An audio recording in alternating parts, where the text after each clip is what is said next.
ទៅដល់ប្រធានបទនេះតាក់ទងទៅនឹងអំណោយពីព្រះអង្គហ្នឹងបនអ្វីកុសលអ្វីទេឬក៏ហេតុដ៏អស្ចារ្យអ្វីនាំឲ្យព្រះអង្គលោកដឹងឲ្យលោកបកអំណោយនឹងជូនអ្នកម្ដាយហ្នឹងអត់ដឹងដែរអូនប៉ុន្តែខ្ញុំចេះ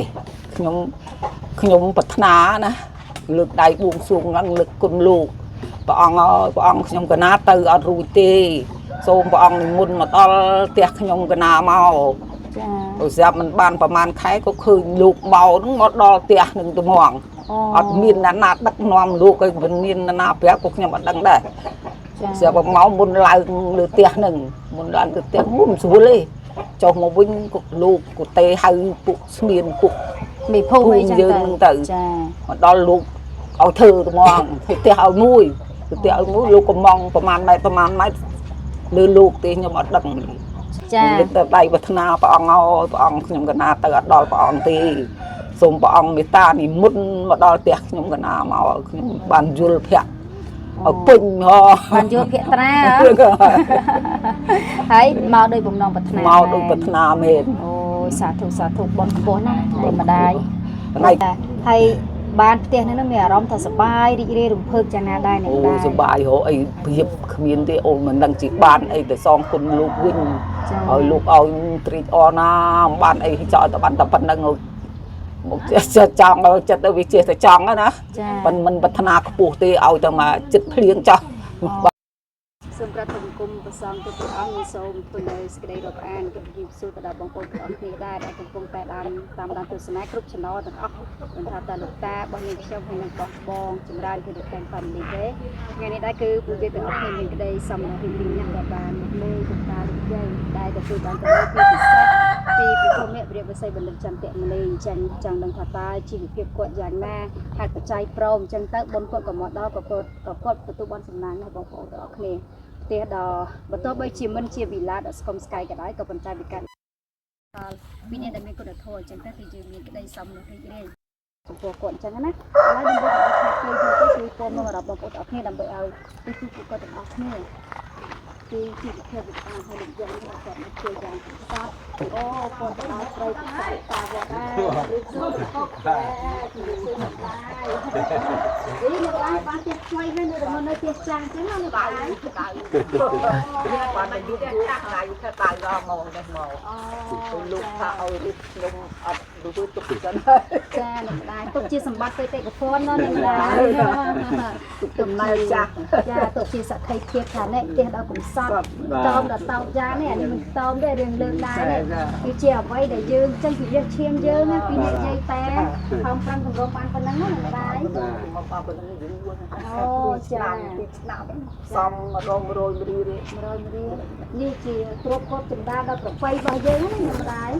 ចាយកពីដៃគូសាប់អូពីនោះគឺសាប់ណោះអូចាជាស្ដែងចាបងប្អូនទាំងគ្នាឥឡូវបានមកជួយលោកយាយហើយលោកតាហើយដែលជាម្ចាស់ផ្ទះហើយជាអ្នកបំផុសក្នុងការទទួលបានកាដូដ៏ថ្លៃថ្លាពីវិទ្យាល័យវិទ្យាសាស្ត្របណ្ឌិតចន្ទៈមនីផងដែរឥឡូវសូមមកសូមដាក់មិនទេឥឡូវមិនបាច់ទៅកាន់ឲ្យម៉ែហើយកាន់ឲ្យពុកក៏បានដែរចាហើយសូមស្គាល់ឈ្មោះមកឈ្មោះអីដែរនេះម្ដងឈ្មោះឈឹមយាយចាហើយនេះម្ដាយទៅទៀតល្បីណាគេហៅទៅសំដាយរឿងមួយសុកស៊ីមុំតិនរេបទេព្រិនដារ៉ូហើយស្គាល់សុកស៊ីមុំដែរទេព្រិនដារ៉ូអីស្គាល់ទៅមុខក៏មិនដឹងនៅដែរចំនួនអ្នកម្ដាយល្បីចំនួនទូកុននោះ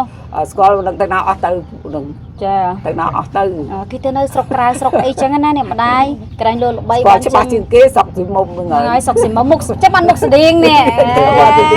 លោកពុកទេស្តៀងយោះបោវណ្ណៈហើយស្បែកនោះហ្នឹងចឹងណាអ្នកម្ដាយនិយាយលេងទៅបងប្អូនទាំងអស់គ្នាឲ្យម៉ែឪពុកបានសប្បាយបានរីករាយទៅជាមួយនឹងនេះសមិទ្ធផលថ្មីដោយសារតែជីវិតនេះកំសត់មកអើយតាំងពីអើយហើយណាអ្នកម្ដាយចាហើយអ្នកម្ដាយមានឈ្មោះអីដែរអ្នកម្ដាយខ្ញុំឈ្មោះឈឹមយេមចាហើយពីជនប៉ុន្មានហើយពីជន72ហើយ72ឆ្នាំហើយចាហើយចូលលោកពុកឈ្មោះអីដែរខ្ញុំឈ្មោះស្វាយសេរីហើយពីជនលោកពុក75អូលោកពុករំភើបពេកវែងអាយុចឹងរំភើបពេកចាំមកជួយតាមវាចាវែងចឹងឃើញទេចឹងបានថាបងប្អូនកុំអស់សង្ឃឹមណាដោយលោកពុកហើយនឹងអ្នកម៉ែចឹងអាយុ75 72ទេប៉ុនក៏មកដល់អញ្ចឹងណាអ្នកម្ដាយ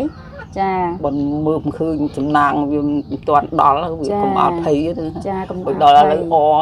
អមែនទេចាអមែនទេហើយផ្ទះជ្រោក គាត់ភ្លៀងមិនទឹកនេះសាច់ពីមុខសាច់ពីក្រោយចាកំសត់ណាស់ពីមុនហ្នឹងអញ្ចឹងហើយបានថាបើយើងនិយាយពីពុទ្ធសាសនាទ្រឹស្ដីពុទ្ធសាសនាទេអ្វីៗកាត់ឡើងពីហេតុបច្ច័យអញ្ចឹងបានសេចក្តីថាកាលពីមុនហ្នឹងអ្នកម្ដាយតើតើអាយុប្រហែលម្ដុំចិត្តហ្នឹងបានយើងធ្វើសេចក្តីល្អបានយើងលះជាទៀនហ្នឹង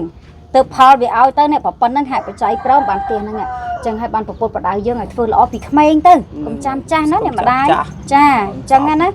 បនពីក្មេងទៀនពីក្មេងអញ្ចឹងទៅក៏វាធ្វើឲ្យយើងសុខសប្បាយពីពេលនោះអីអញ្ចឹងទៅប៉ុន្តែមិនថ្មីទេទោះបីជាយ៉ាងណាក៏ដោយយើងដឹងហើយបន្តព្យាយាមធ្វើសេចក្តីល្អបន្តទៀតណាអ្នកម្ដាយពីដើមមកខ្ញុំអូនឲ្យមិនដែលស្គាល់ទេបនទៀនណាយើងមិនដែលបានធ្វើសោះឲ្យមកជីវិតនេះមកសោះឲ្យប៉ុណ្ណឹងទៅវត្តទៅវាយយើងជាបន្តិចមានបន្តិចធ្វើបន្តិចទៅវាគ្មានអីធ្វើដុំធំគេណាអាហ្នឹងហើយជាបនអ្នកម្ដាយបន្តិចយើងខំស្វះស្វែងខ្នះខ្នែងក្នុងការចម្អិនអាហារក្នុងការលះជាទៀនបាយអង្គទៅបីជាមកគ្រាប់ពីរគ្រាប់ហូរឈាមញើសជាឈាមហើយលះអាទៀនហ្នឹងដើម្បីយកទៅត្រត្រង់ប្រសងដែលជាអ្នកមានគុណធម៌ហ្នឹងហើយបុណ្យណាអ្នកម្ដាយអញ្ចឹងណាហើយលោកពុកហើយអ្នកម៉ែហ្នឹងមុនទទួលបានកដោអំណោយពីព្រះអង្គហ្នឹងទទួលទៀនប្រកបរបរចិញ្ចឹមជីវិតអ្វីដែរលោកពុកហើយអ្នកម៉ែចិញ្ចឹមជីវិតអូនអើយជួនខែភាសាទៅយើងដាំតំណាំនៅទីទូចឲ្យខ្ញុំហ្នឹងគាត់ដើរទៅទលីទៅសដែកទៅអីគេទៅបានទៅដាំនេះដាំនោះគេនងទៅណាបានលក់បានដូរខ្លះមកយកមកទិញកស៊ី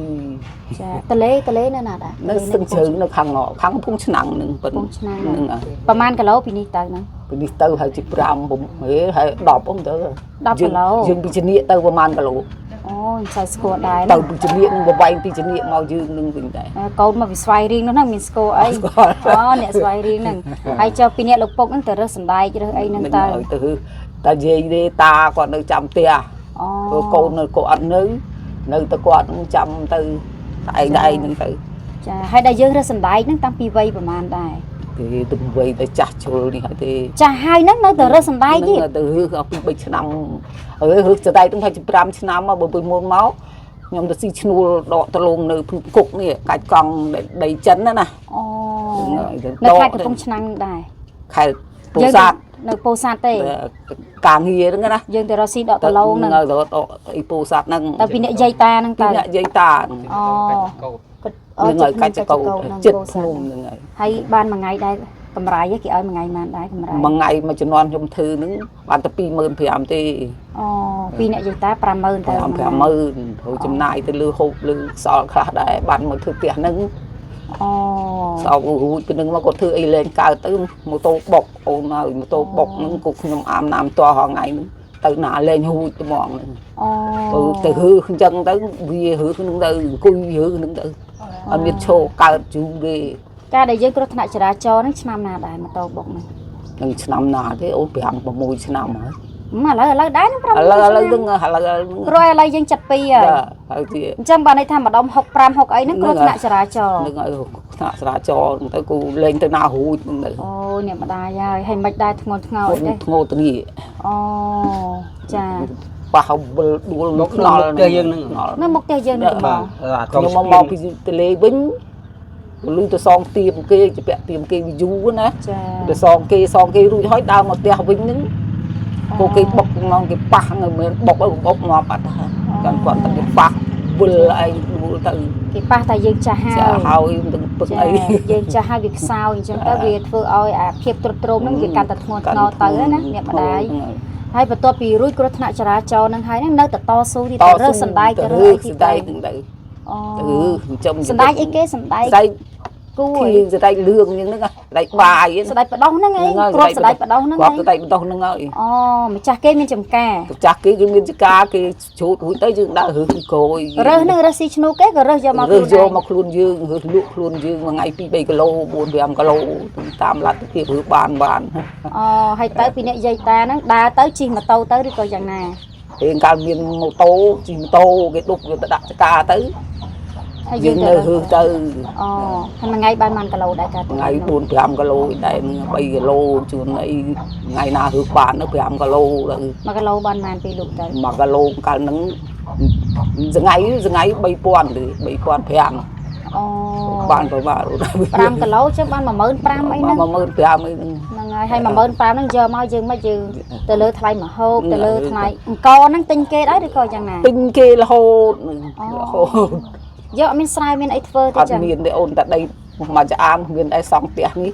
ដីកូននេះបើលោកថាសង់ទៅបើសិនជាគេលើកកវត្តចោលក៏គេលើកទៅ អូ បើសិនជាគេខឹងយើងថាអញ្ចេះថាចុះដីគេទៅលើកផ្ទះអីមកមូនណា ចាចានេះ គេឆ្កឹះចោលក៏ឆ្កឹះទៅលោកមានប្រសាសន៍អញ្ចឹង ដីយើងតែមកប៉ុណ្ណឹង អត់មាននេះអត់មាននេះដីកូននេះ នេះផ្ទះចាស់ ផ្ទះ នេះ ចាស់ហ្នឹងក៏ដីកូនដែរ អូដីកូនដែរតែមកជើងទៅសហ្នឹងទៅ ទាំងអស់ហ្នឹងដីគេរហូតទៅក្រួយ អូដីកូន តែឯងខ្លួនឯងវាអត់សោះណា ចាចាអ្នកម្ដាយព្រោះអីអញ្ចេះបើសិនជាយើងថាយើងខ្សត់យើងពិបាកយើងមានស្រែធ្វើទៅចឹងហត់ណាយើងមានអង្គហូបយើងបានលក់ចឹងទៅពេលណាតួចឹងទៅក៏បដោះចេញមកតៅពីរតៅអញ្ចឹងណាអ្នកម៉ែប៉ុន្តែនេះត្រង់ថាយើងខ្សត់យើងអត់ហើយយើងគ្មានដីធ្វើស្រែទៀតវារឹតតែពិបាក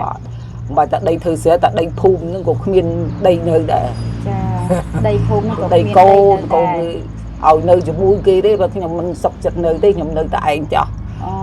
មិនឆ្អេះឆ្អាបអីទៅខ្លួនយើងចោះ មិនអីទេអ្នកម្ដាយពីព្រោះភារៈរបស់កូនទេ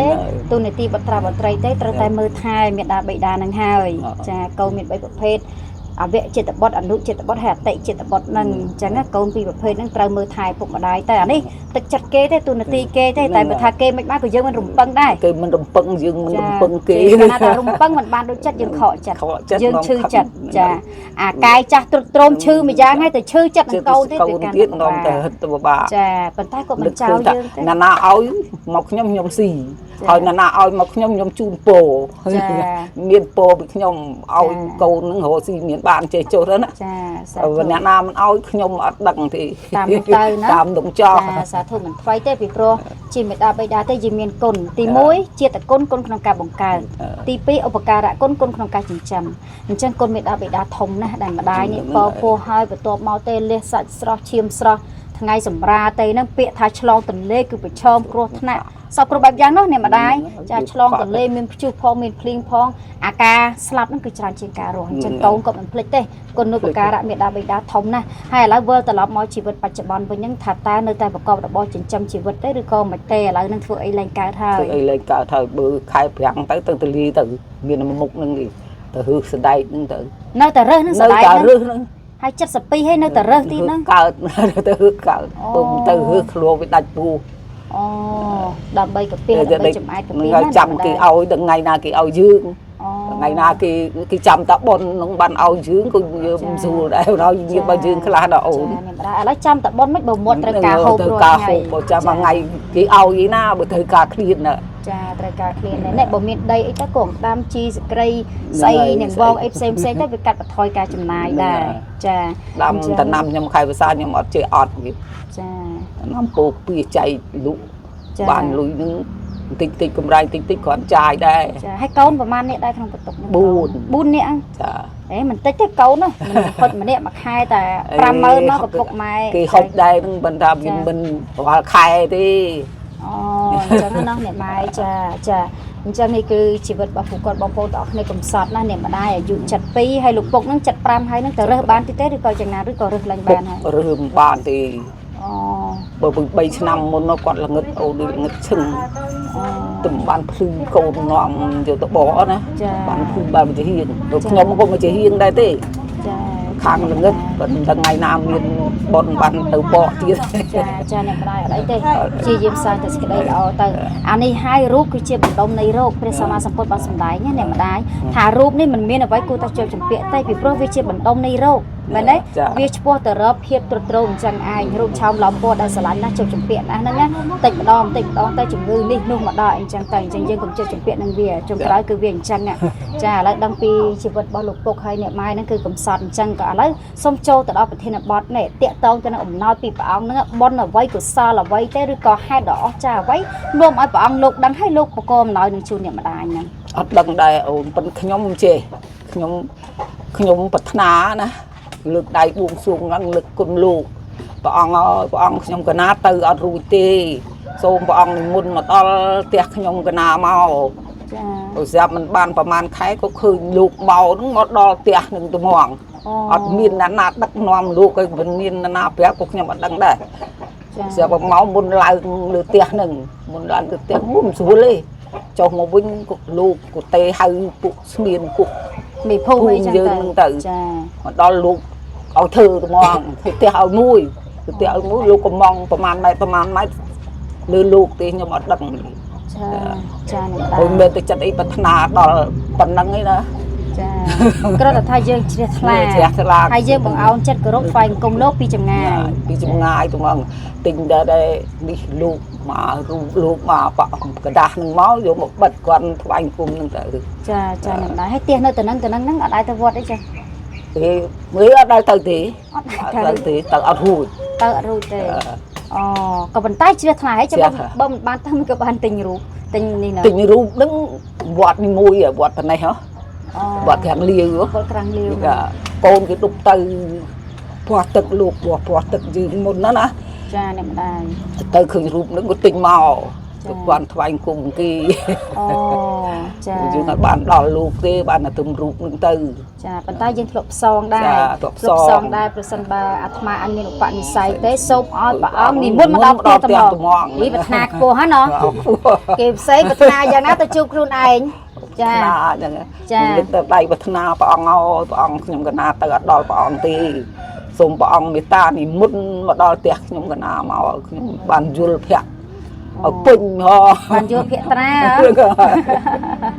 ហើយមកដោយបំណងប្រាថ្នា មកដោយប្រាថ្នាមែន អូសាធុបនខ្ពស់ណាស់តែម្ដាយ ថ្ងៃក្រោយទៀតអូនខ្ញុំដេកទឹកដល់ពេលនេះខ្ញុំសូត្រធម៌ថ្វាយគុំព្រះទៅខ្ញុំលឹកទៀតព្រះអង្គស្មានណានិមន្តមកខ្ញុំកណានឹងបានឡើងផ្ទះបានឡើងនៅលើផ្ទះហើយចាំលោកមកប្រគល់ឲ្យយើងណា ចានឹងដែរ ដល់បើលំឡើងមកព្រៀបប្រធានភូមិវាមកប្រាប់តែជ័យរៀបចំលោកមុនមកហើយ អូ ប៉ុន្តែអត់បានលោកមកទេលោកផ្សេង អូចាមិនអីទេដោយសារតែព្រះអង្គលោករវល់ណាលោកកិច្ចច្រើនអីអញ្ចឹងណា ថាលោករវល់ណាស់ ចាលោកយាយហើយឥឡូវនេះបានផ្ទះនេះ should focus there ចាហើយបានផ្ទះនេះមានអារម្មណ៍ថាសប្បាយរីករាយរំភើបយ៉ាងណាដែរនេះ អូ ដែរ សប្បាយហ៎អីព្រៀបគ្មានទេអូនមិនដឹងជាបានអីទៅសងគុណលោកវិញហើយលោកឲ្យត្រេកអរណាបានអីចោលតែបានតែប៉ុណ្្នឹងមកចេះចង់ដល់ចិត្តទៅវាចេះតែចង់ណា ចា មិនប្រាថ្នាខ្ពស់ទេឲ្យតែមកចិត្តភ្លៀងចោះបានហើយចង់បានអីទៀតទេ ចាប៉ុន្តែមកសំរុំមកហើយសំរុំខ្លាំងមែនតើណាអ្នកម្ដាយហើយមើលឥឡូវសួរអារម្មណ៍លោកពុកមកមានអារម្មណ៍មិនដែរនេះបានកាដូនេះជាផ្ទះមួយពីលោកពីព្រះអង្គនេះ សប្បាយចិត្តខ្លាំងណាស់អូន ចា រកអីទៅមានទេ ចា ហើយផ្ទះនេះចឹងដែរក៏កាលដែលលោកមុនមកធ្វើហ្នឹងក៏ខ្ញុំអត់មានប្រតិអារម្មណ៍ថាมันបានដល់ប៉ុណ្្នឹងទេណាអូន ចាចា នឹកឃើញថាគាត់ដល់លោកមុនមកមើលក៏មិនដឹងអីមិនដឹងទេ ចា ជាមកដល់នេះលោកមានពុតការថាឥឡូវជំនាញធ្វើផ្ទះនេះឲ្យយូរមួយទៅ ចា ហើយដល់ថ្ងៃហ្នឹងលោកមុនទៅវិញបាត់ខ្ញុំហ្នឹងវាអត់ធ្វើខ្លួនជឿក្បាល ចា ដល់ជឿក្បាលខ្ញុំអុជធូប3រស័យនឹកដល់ស្វែងគុំលោកហ្នឹងទៅក៏អាក្បាលហ្នឹងក៏រៀងស្រាកលែងឈឺទៅណាបាទលែងឈឺក្បាលទៅក៏យកសពឃើញលោកនិមន្តមកព្រមឲ្យខ្ញុំហ្នឹង ចាចា ដល់ព្រមទៅព្រលឹមឡើងដែលខ្ញុំឈឺក្បាលបាត់គ្នារួចទេ ចា បាទនឹងងឹតដូចយើងអានេះនឹកខ្វាក់ហ្នឹងណា ចាចា បាទដល់លោកមកទៀតក្បាលដាក់សក់និយាយទៅស្រឡះមុខឆេញហ្នឹងណា ចា បាទ ហើយព្រះអង្គនេះបាទធំរហូតដល់ព្រះអង្គនេះស្ងាយទៅដល់ព្រោះបើមានម៉ូតូមានអីជិះទៅខ្ញុំទៅរួចបើដើរខ្ញុំដើរដល់ យើងមានតកង់នេះទេចាមានតកង់កញ្ ក៏ ចាំង ចាស់នឹងគាត់តាថ្ងៃនោះថ្ងៃគេធ្វើបុណ្យនឹងដេញតាទៅតាមវិញពេញវត្ត អូមនុស្សច្រើនណាស់ថ្ងៃនេះ ច្រើនណាស់ ផ្លូវមុនមកឃើញ ចារកផ្លូវមកងាយឃើញទេ ថ្មីថ្មីទៅទាំងអស់ហ៎ ចា យ៉ាងណាយនៃបើឯងទៅកាលខ្ញុំទៅម្ដងកាលគេទុំកសាងចែកដីទៀតណា ចាប្រសិន នឹងកាលនឹងនៅសទៅព្រៃយកដល់លើលវឹងទៅមិនទៅមើលឃើញទៅក្នុងទូរស័ព្ទ បើនេះម្ដាយទៅអាថ្ងៃឆ្លងសមិទ្ធផលខ្លាចទៅឌូនៅវត្ត ខ្លាចចឹង កែបើហ៊ានទៅដេញតាទៅអូនិយាយដល់ហើយ ចាចាតែមិញអ្នកម្ដាយថាបានអីតបស្នងសងគុណទៅកាន់ព្រះអង្គទៅគឺពិតទៅព្រះអង្គលោកជួយនឹងមានប្រាថ្នាអីមកវិញទេការតបស្នងសងគុណដល់ប្រសើរនោះគឺជាការដែលមានវិរិយៈឆន្ទៈចិត្តតាំងវិមង្សាហ្នឹងការតស៊ូនៅក្នុងបុណ្យកុសលគុំចោលអំពើល្អឲ្យសោះណាអ្នកម្ដាយលោកពុកនឹងហើយគឺជាការតបស្នងដល់ប្រសើរហ្នឹងពីព្រោះព្រះអង្គដឹកនាំសត្វលោកហ្នឹងចង់ឲ្យសត្វលោកចេះស្រឡាញ់ចេះសាមគ្គីចេះខន្តីចេះយោគយល់អត់អោនគ្នាទៅវិញទៅមកនោះហើយគឺជាការតបស្នងសងគុណដល់ប្រសើរអញ្ចឹងអ្នកម្ដាយអូយស្រីនេះអវត្តចាអ៊ីមេចង់ភ្លេង ឃើញ ចាចឹងទៅសត្វតអ្នកនៅឆ្ងាយទេមួយនេះគឺមិនមែនអ្នកនៅចិត្តទេនេះហើយជីវិតលោកពុកហើយអ្នកម៉ែនោះគឺកំសត់ចាជួបគេអ្នកចិត្តធွာអ្នកចិត្តធွာបាទគាត់គឺបងអូគឺសាធុអ្នកម្ដាយជួយផ្សាយទៅក្រៃលោកគេហៅថតភាពយន្តមួយសុខស៊ីមួយអីលេងទេគាត់នៅស្រុកក្រៅទេជួយគាត់ថាបើចង់សម្ភារអ្នកម្ដាយទៅអ្នកម្ដាយចែករំលែកពីជីវិតហើយពីបុណ្យកុសលដែរដែលសុទ្ធតែធ្លាប់បានសាងហើយទៅទទួលបានអានឹងហេតុបច្ច័យដល់ព្រមនៅពេលដែលកម្មវាឲ្យផលបុណ្យវាហុចផលអីចឹងទៅលោកពុកហើយអ្នកម៉ែទៅក៏ទទួលបានផ្ទះមួយខ្នងនេះគឺមកសំរុំបងប្អូនទាំងអស់គ្នាពីព្រោះភាពជាក្រហោះនេះក្រហោះហ្នឹងសុកបានដោយសារតែមានផ្ទះហ្នឹងហើយដោយសារតែមានទ្រព្យហ្នឹងហើយក្រហោះរឿងទី1បើមិនមានផ្ទះមិនមានចម្រោកទេក៏ខ្វះភាពកក់ក្ដៅដែរហើយដែលព្រះអង្គលោកឃើញនេះផ្ទះរបស់លោកយាយហើយលោកតានេះគឺទ្រោមណាភ្លៀងមកទៅខ្លាចតែខ្យល់ខ្លាំងហ្នឹងខ្លាចតែអារម្មណ៍អីទេណាបងប្អូនទាំងអស់គ្នាចាហើយវាលិចវាធ្លុះវាធ្លាយពីខាងពីជើងអីអញ្ចឹងទៅព្រះអង្គលោកឃើញលោកមានករណាគឺបានសេចក្តីថា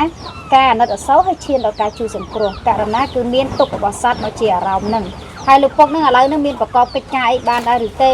ឬក៏យើងអន់ហើយលែងបានហើយប្រកបបានដល់ធ្លាក់ភ្លៀងបានដាំដលងហ្នឹងហ្នឹងតិចហ្នឹងអូដាំដលងបាទដលងជ្វាហ្នឹងឲ្យយើងធ្វើអីធ្វើទៅដាំអីដាំទៅណាដលងជ្វាខ្លះតែដីយើងខ្លះទៅចា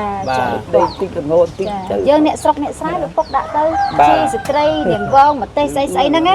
យើងទិញគេក៏1000ណាមកបន្តិចហ្នឹង1000 2000ណាហ្នឹងសិតតែជួយកាត់បន្ថយការចំណាយហើយណែអាបន្លាយខ្លួនយើងហ្នឹងអ្នកម្ដាយអាស្អីគេស្លឹកងប់ស្លឹកអីដុសតាមលបងហ្នឹងអត់មានជាតិគីមីទេអូយកូនឲ្យតែស្រែម្ដងបេះហើយស្លឹកងប់ជីផ្ទីស្អីគេសក្រីហ្នឹងតាមស្រុកស្រែហ្នឹងប្រអីឥឡូវស្អីវាសិតតែគីមីអញ្ចឹងណាអ្នកម្ដាយចាកុំចោលអំពើល្អឲ្យសោះកុំចោលនៅសេចក្តីល្អឲ្យសោះចាតែប៉ុណ្្នឹងទៅតាណាក៏មានរបស់ទៅតាមខ្លួនឯងបន្ថែមយ៉ាងវាអត់មានអីបូមអត់មានអីស្រូចគេស្រូចវាមួយចាអត់ដាំវាដាំតែខែភាសាយើងអត់មានលទ្ធភាពធ្វើដងមួយទេដងបានបុកដងទៅបន្ទាប់មកយើងប្រើអគិសនីទៅហើយបូមទៅយើងមានអីស្រោចចាស្រូចវាអត់មានអីទីទិញដាក់បូមចាឲ្យកសបតាយូទៅចាសង្ឃឹមថាបងប្អូនទស្សនិកជនមើលវីដេអូនេះហើយក្រែងលោកមានចិត្តសប្បុរសអីលោកជួយជាដងជាបច្ច័យមកអីចឹងទៅលោកតាឲ្យលោកយាយទេបានធ្វើដងដើម្បីទិញទៅយោទិញអីយើងសុខចិត្តឲ្យគាត់ជាទុនឲ្យគាត់បន្តដំណើរបន្តទីទៅណាបងប្អូនទាំងអស់គ្នាចឹងបានមកអីចឹងទៅយើងដាក់ទៅយោអីហើយយើងដាំទៅព្រោះដំណាំខ្លះវាត្រូវដាំខែវស្សាវាធន់នឹងទឹកណាលោកពុកដំណាំខ្លះត្រូវដាំខែប្រាំងវាធន់នឹងក្តៅអីចឹងទៅប៉ុន្តែយើងដាក់ឲ្យតែមានអីចឹងទៅហើយឥឡូវពាក្យពេចន៍ចុងក្រោយនេះចង់អ្នកកាមេរ៉ានៅក្រុមព្រានហើយមានអ្នកម្ដាយមានពាក្យពេចន៍អ្វីខ្លះដើម្បីផ្ដាំទៅព្រះអង្គជាការអរគុណក៏ដូចជាបងប្អូនទស្សនិកជនយើងដែរចឹងសូមគោរពអ្នកម្ដាយសូមជឿអត់មានអីទេមានផ្ដាំទៅព្រះអង្គខ្ញុំសូមផ្ញើបុណ្យផ្ញើដែរខ្ញុំជូនបុណ្យព្រះអង្គឲ្យព្រះអង្គបើសិនជាព្រះអង្គប្រងនិមន្តទៅខាងណាសូមព្រះអង្គទៅជួបទាំងអ្នកល្អកុំឲ្យជួបអ្នកអាក្រក់កុំឲ្យជួបអ្នកមើលងាយសត្រូវនឹងព្រះអង្គឲ្យព្រះអង្គទៅតាណាមានសេចក្តីសុខទៅមើលតរៀនទៅទៅឲ្យជួយកូនចៅគ្រប់គ្នាព្រោះព្រះអង្គបានបរិញ្ញាឲ្យកូនចៅធ្វើបុណ្យនេះចេះអស់ហើយចង់ចេះអស់ហើយចាខ្ញុំមានតែប៉ុណ្្នឹងឲ្យជូនពរទៅបងប្អូនទាំងអស់គ្នាទៅតាណាឲ្យបានសេចក្តីសុខទៅមើលគ្រប់គ្នាទៅតាណាឲ្យជួបបានតែសេចក្តីល្អណាអូនណាធ្វើតាណាមកណាឲ្យបានទីស្គាល់គេអាណិតគេយល់ព្រមថាយើងល្អចាសាធុហើយលោកពុកដែរមានពាក្យពេចន៍អីដែរទៅកាន់ព្រះអង្គហើយបងប្អូនសូមដែលអង្គដល់ព្រះអង្គសូមឲ្យព្រះអង្គមានសុខភាពល្អបរិបូរណ៍ទទួលបាននៅជាជំនះឈ្នះអស់មានទៅចំណាយសូមទៅត្រូវមកមុខឲ្យរំដងទៅត្រូវមកខ្នងឲ្យរងាទៅត្រូវមកឆ្ងាយឲ្យខ្លាយជាមិត្តហើយនឹងសូមជូនពរដល់បងប្អូនទាំងអស់សូមឲ្យបងប្អូនធ្វើដំណើរទៅចិត្តឆ្ងាយសូមឲ្យបានសេចក្តីសុខសេចក្តីចម្រើនទៅតាណាមកតាណាឲ្យគេចូលចិត្តអាណិតស្រឡាញ់បងប្អូនគ្រប់គ្នាអូនណាសាធុចាឲ្យសូមជូនបុណ្យលោកពុកហើយនឹងអ្នកម៉ែផងដែរប្រហែលថ្ងៃនេះក្រុមការងារនេះបានទៅជួយផ្សព្វផ្សាយវត្តបានទៅជួយផ្សព្វផ្សាយអំពើល្អឲ្យបងប្អូនទាំងអស់គ្នាបានអនុមោទនាហ្នឹងជូនបុណ្យលោកពុកហើយលោកម៉ែបានចំណាយបុណ្យស្មើគ្នាចាបានជាបច្ច័យរួចចាក់ផុតទុកហើយខំនៅក្នុងសេចក្តីល្អទៅកុំឲ្យកំសត់លំបាកដូចជាតិនេះ ទៀតណាលោកម៉ែឲ្យលោកពុកហើយសូមឲ្យបានសម្រេចមេថតដល់និព្វានជាឋានបរមសុខកំបីគ្លៀងគ្លៀតឡើយចាសាធុសាធុឥឡូវនឹកឃើញលោកពុកហើយអ្នកម៉ែកំសត់ណាចង់ជូនថវិកាគាត់តិចតួចដោយសារតែមិញនៅវត្តហ្នឹងគេបានជូនថវិកា 40000 រៀលដែរហើយថាប្រាប់គាត់ថាអត់យកទេទុកចាស់ប៉ុន្តែគាត់ថាអីយ៉ាងណាក៏ឧបត្ថម្ភក្រុមការងារអញ្ចឹងឥឡូវចង់ឲ្យក្រុមការងារហ្នឹងទៅយកថវិកាហ្នឹងមកជូនគាត់ទៅ Can you go and bring the money the 40k the 2020 that you give to us at the pagoda ទូសាធុមានដែរចៅលោកដែរទេចាលោកនៅវត្តក្រាំងលាវនេះហ៎វត្តក្រាំងលាវអូចៅប៉ុណ្ណាដែរចៅអាយុ18អូទៅពេញកំឡុងពេលចឹងអាយុ18ហើយហ្នឹងចាបងប្អូនទាំងអស់គ្នាអញ្ចឹងថវិកានេះទៅការនៅវត្តហ្នឹងលោកតាលោកយាយហ្នឹងគឺគាត់ឧបត្ថម្ភត្រង់ចាចានេះថាបងចម្រើនដែរចាដោយសារតែនេះខ្ញុំប្រកាសណាទៅវត្តមកហ្នឹងយកបច្ច័យញឹកញោមទៅបកឬក៏ប្រគេនខាងវត្តសុទ្ធហ្នឹងលោកតាលោកយាយទៅឧបត្ថម្ភក្រុមការងារនេះខ្ញុំប្រកាសណាថាអីទេទុកពិសាអីចាប៉ុន្តែគាត់នៅតែឲ្យថាយកទៅធ្វើសេចក្តីល្អបន្តអញ្ចឹងនេះខ្ញុំប្រកាសណាទេសូមបកគោជូននេះលោកពុកហើយនឹងអ្នកម៉ែលោកតាលោកយាយហើយពីខាងបងចម្រើនទៅខាង family នេះគឺ 10000 រៀលដែរអញ្ចឹងសូមបកគោជូនណាអ្នកម្ដាយចាអ្នកម្ដាយឲ្យលោកពុកនឹងទៅទទួលពីជាមួយតំណាងក៏បានដែរចាសាធុឥឡូវសូមជូន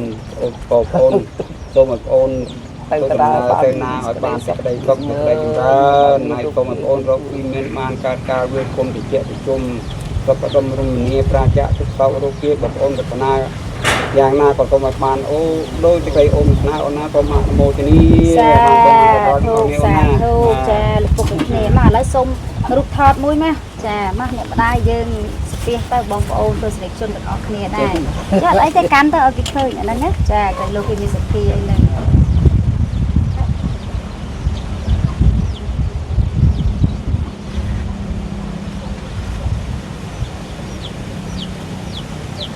ចាណាឥឡូវគឺជាគ្រួសារបាទដែរគេថតវីដេអូមកថតរូបនេះធម្មតាវិស័យបាទបកម្មនេះបាទដែលព្រះអង្គបានសាងសង់ជួរផ្ទះបាទក្នុងជួរលភាយញាក់ទៅខាងណាតោះភ្លេងហើយឥឡូវបងប្អូនទាំងអស់គ្នានេះចង់បង្ហាញនេះផ្ទះមួយខ្នងដែរព្រះធម្មវិរិយវស័យបណ្ឌិតចន្ទមនីបកគោជូនលោកតាហើយលោកយាយហ្នឹងទំហំមិនដែរបដោយទៅទឹកអីបានដែរលោកពុក4 8អូបានន័យថាទៅតឹង4ម៉ែត្រទៅក្រោយហ្នឹងគឺ8ម៉ែត្រណាចា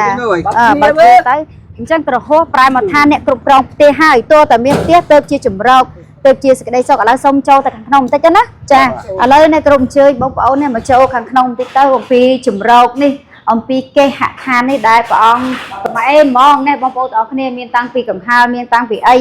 ឡូវគាត់បានចម្រោកសំរុំណាបងប្អូនទាំងអស់គ្នាបុតនេះធំមែនតែនតែម្ដងហើយបងប្អូនប្រហែលជាចង់សួរថាអស់ប្រមាណមិនប្រមាណគឺមិនសំខាន់គឺទឹកចិត្តរបស់លោកបងប្អូនទាំងអស់គ្នានេះក៏ជាទានដែរចាយើងក៏មិនជាចាំបាច់ដែរសំខាន់គឺឲ្យយើងបានចម្រោកកក់ក្ដៅទៅឲ្យលោកយាយហើយលោកតាមកជាតិនេះគាត់បានស្គាល់ថាមានផ្ទះមានចម្រោកសមរម្យនឹងគេណាលោកពុកណាចាអញ្ចឹងគឺបុណ្យរបស់ព្រះអង្គទេគឺនោមជាប្រយោជន៍នោមជាសុខទៅដល់បងប្អូនប្រជាពលរដ្ឋអ្នកភូមិហ្នឹងតាំងពីសេដ្ឋកិច្ចតាំងពីការអភិវឌ្ឍផ្លូវថ្នល់អីហ្នឹងឥឡូវដល់លោកយាយលោកតាហើយប៉ុន្តែស្ដាយដោយសារតែព្រះអង្គប្រកាសថាដល់អាណត្តិចិត្តចូលព្រៃបើសិនជាលោកនៅលោកនឹងឈរជាប្រយោជន៍ទៅដល់បងប្អូនបរិស័ទឥឡូវនេះបានជួយលោកពុកហើយនឹងអ្នកម៉ែបន្តិចទៀតទេលោកអាចទៅជួយប្រជាពលរដ្ឋផ្សេងតែទៀតប៉ុន្តែលោកជួយហើយតែគាត់ថាជួយទៅតាមផ្លូវផ្សេងអីអញ្ចឹងណាបងប្អូនទាំងអស់គ្នាអញ្ចឹងបងប្អូនទាំងអស់គ្នាបានឃើញហើយទស្សនវិជ្ជាផ្ទះនេះយ៉ាងហោចណាស់នៅពេលដែលមានភ្លៀងមកអញ្ចឹងទៅគឺគាត់នេះពីអ្នកយាយតានេះបានមកជ្រកនៅទីនេះការពារពីខ្យល់ការពារពីក្តៅការពារពីព្យុះអញ្ចឹងណាអ្នកម៉ែចាហើយស្អែកគឺគាត់សង្កទានបានធ្វើបុណ្យនៃជីវិតចុងក្រោយទេបាននិមន្តព្រះសង្ឃមកនេះទៅឲ្យវាស្រួលឲ្យវាសមរម្យណាអ្នកម្ដាយចាហើយកុំឃើញចឹងមែនចាស់ចឹងមែនក៏ប៉ុន្តែដល់រដូវនេះគឺអ្នកម្ដាយទៅរើសសណ្ដែកទៀតហើយសណ្ដែកគ្របសណ្ដែកធៀបចាខែភ្លេងនេះគឺគាត់ទៅរើសសណ្ដែកទៅដើម្បីជីវភាពដើម្បីកាពីណាមិនថាចាស់ប៉ុណ្ណេះហើយសោយសុខកូនរកចិញ្ចឹមកូនឲ្យធ្វើអីគឺអីខ្លាចជាកូនមិនឲ្យធ្វើអីតែខ្លួនឯងចេះតែចង់ទៅអូចាអញ្ចឹងជីវិតគាត់តស៊ូដល់ពេលហាត់ពីក្មេងមកចាស់ទៅគេឲ្យស្រួលគាត់ចេះស្រួលដែរណាចាគេឲ្យស្រួលឈឺវិញអូចាអញ្ចឹងនេះចា ចារំលែកជូនបងប្អូនអរគ្នាប្រពន្ធនឹងចាស់តាក់ទងទៅនឹងទស្សនភាពជីវភាពលោកតាលោកយាយក៏ដូចជាជាសម្បែងរបស់គាត់ហើយគិតថាជំរាបលាទៅលោកពុកអ្នកម៉ែដោយសារតែភ្លៀងមកឲ្យក្រុមការងារគ្នាប្រញាប់ទៅណាហើយជូនពរមកទៀតណាសូមឲ្យសុខសប្បាយចាអាយុវែងចាជាមលប់ដល់កូនចៅទៀតអញ្ចឹងសូមអរគុណច្រើននេះខ្ញុំប្រកាសណានឹងលោកតាលោកយាយក្រុមការងារសូមតែតែជំរាបលាសូមជំរាបលាណាលោកពុកម៉ែចាអរគុណ